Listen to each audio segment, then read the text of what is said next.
Well, I should say at the outset that Skip Gates is a friend, so I may be a little biased here. I don't know all the facts. What's been reported, though, is that the guy forgot his keys, jimmied his way to get into the house.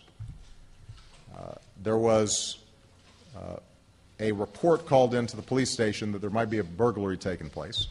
So far, so good, right? I mean, if I was trying to jigger into, well, I guess this is my house now, so it probably wouldn't happen. But let's say my old house in Chicago. Here I'd get shot.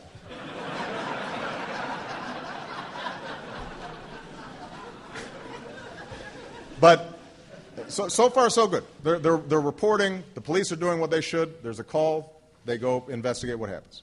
My understanding is, at that point, Professor Gates is already in his house. The police officer comes in.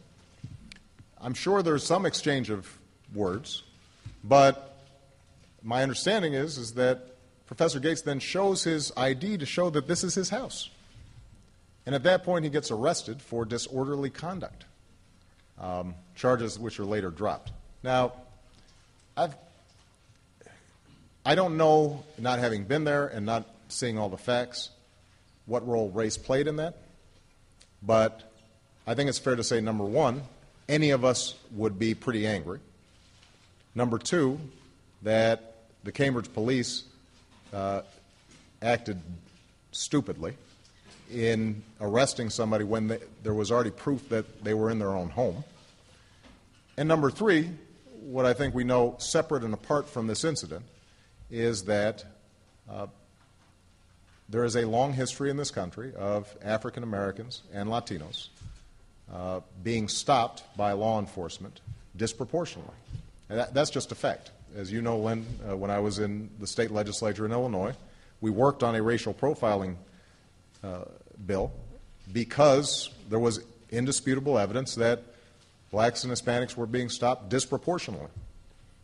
And that is a sign, an example of how, race remains a factor in the society.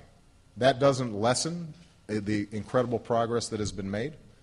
I am standing here as testimony to the progress that's been made. And yet, the fact of the matter is that this still haunts us. And even when there are honest misunderstandings, the fact that blacks and Hispanics are picked up more frequently and oftentimes for no cause casts suspicion even when there is good cause. And that's why I think the more that we're working with local law enforcement to improve policing techniques so that we're eliminating potential bias, the safer everybody's going to be.